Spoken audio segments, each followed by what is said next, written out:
boys and girls. My name is Mrs. Douglas, and I'm the assistant principal at John Adams Elementary School. And today I will be reading for you Chrysanthemum, one of my favorites. Chrysanthemum by Kevin Hanks. The day she was born was the happiest day in her parents' lives. "She's perfect," said her mother. "Absolutely," said her father. And she was absolutely perfect. "Her name must be everything she is," said her mother. "Her name must be absolutely perfect," said her father.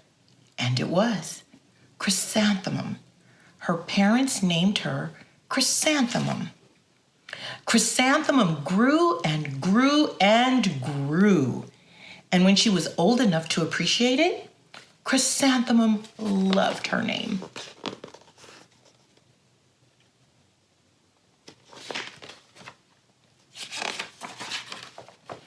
She loved the way it sounded when her mother woke her up. She loved the way it sounded when her father called her down for dinner. And she loved the way it sounded when she whispered it to herself in the bathroom mirror. Chrysanthemum, chrysanthemum, chrysanthemum. Chrysanthemum loved the way her name looked when it was written with ink on an envelope. She loved the way it looked when it was written with icing on her birthday cake. And she loved the way it looked when she wrote it herself with her big fat orange crayon.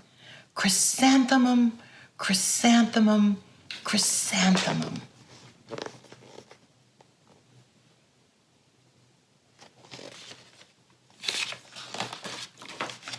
Chrysanthemum thought her name was absolutely perfect. And then she started school. On the first day, Chrysanthemum wore her sunniest dress and her biggest, brightest smile. She ran all the way. "Hooray," said Chrysanthemum, "school." But when Mrs. Chud took roll call, everyone giggled upon hearing Chrysanthemum's name.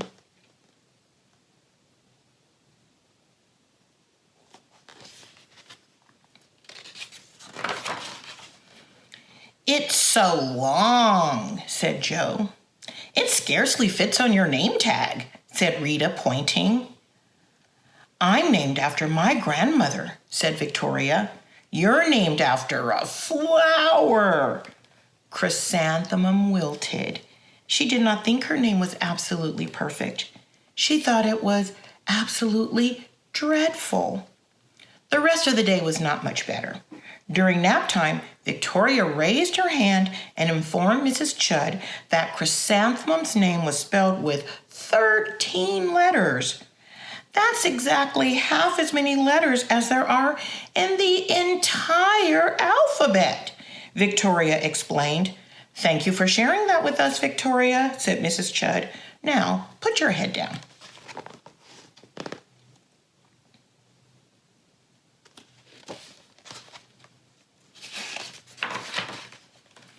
"If I had a name like yours, I'd change it," Victoria said as the students lined up to go home.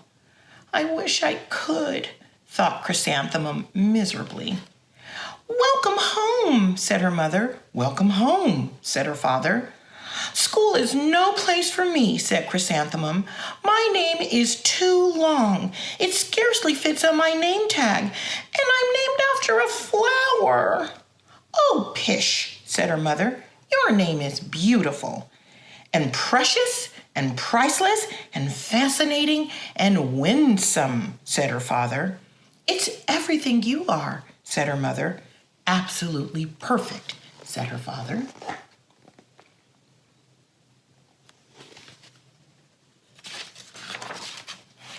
Chrysanthemum felt much better after her favorite dinner, macaroni and cheese with ketchup, and an evening filled with hugs and kisses and parcheesi.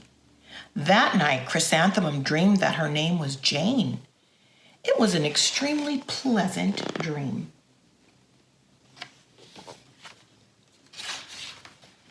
The next morning, Chrysanthemum wore her most comfortable jumper. She walked to school as slowly as she could. She dragged her feet in the dirt. Chrysanthemum, chrysanthemum, chrysanthemum, she wrote. She even looks like a flower, said Victoria as Chrysanthemum entered the playground. Let's pick her, said Rita, pointing. Let's smell her, said Joe. Chrysanthemum wilted. She did not think her name was absolutely perfect. She thought it was absolutely dreadful.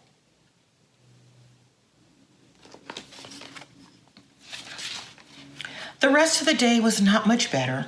During nap time, Victoria raised her hand and said, "A chrysanthemum is a flower. It lives in a garden with worms and other dirty things."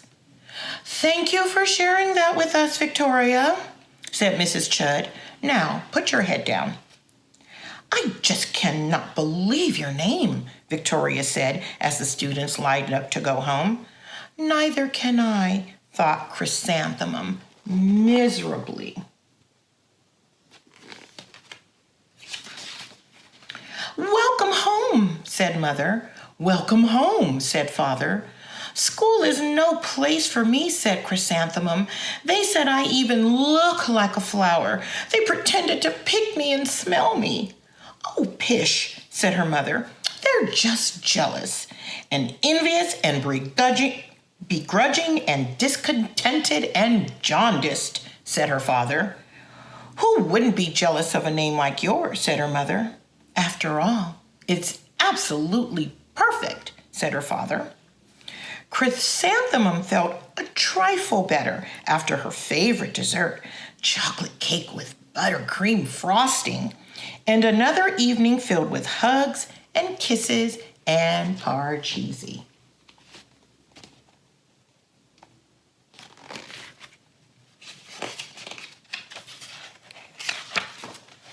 That night, Chrysanthemum dreamed that she really was a chrysanthemum. She sprouted leaves and petals. Victoria picked her and plucked the leaves and petals one by one until there was nothing left but a scrawny stem. It was the worst nightmare of Chrysanthemum's life. Chrysanthemum wore her outfit with 7 pockets the next morning. She loaded the pockets with her most prized possessions and her good luck charms. Chrysanthemum took the longest route possible to school. She stopped and stared at each and every flower. "Chrysanthemum, chrysanthemum, chrysanthemum," the flowers seemed to say.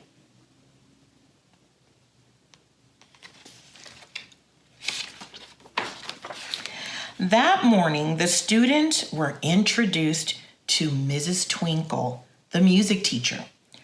Her voice was like something out of a dream, as was everything else about her.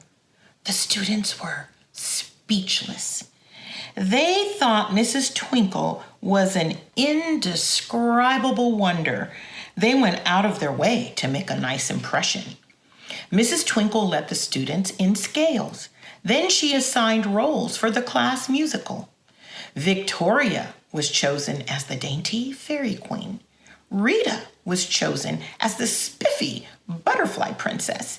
Joe was chosen as the all-important pixie messenger. And Chrysanthemum was chosen as a daisy.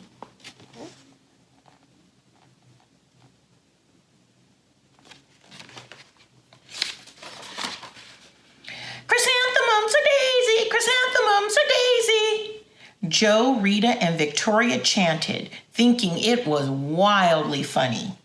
Chrysanthemum wilted. She did not think her name was absolutely perfect. She thought it was absolutely dreadful. "What's so humorous?" asked Mrs. Twinkle. "Chrysanthemum," was the answer. "Her name is so long," said Joe. "It scarcely fits on her name tag," said Rita, pointing. "I'm named after my grandmother," said Victoria. "She's named after a flower."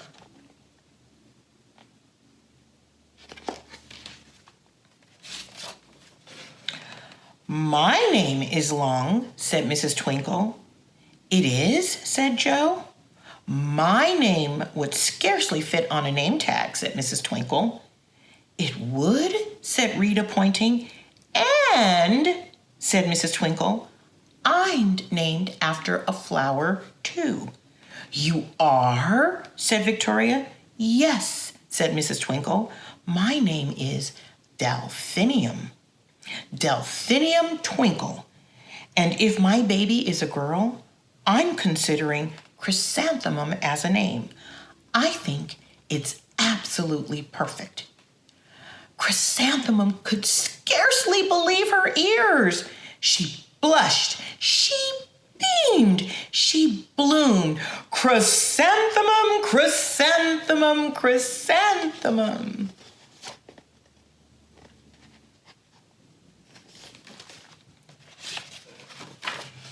Joe, Rita, and Victoria looked at Chrysanthemum longingly. Call me Marigold, said Joe. I'm Carnation, said Rita, pointing. My name is Lily of the Valley, said Victoria. Chrysanthemum did not think her name was absolutely perfect. She knew it.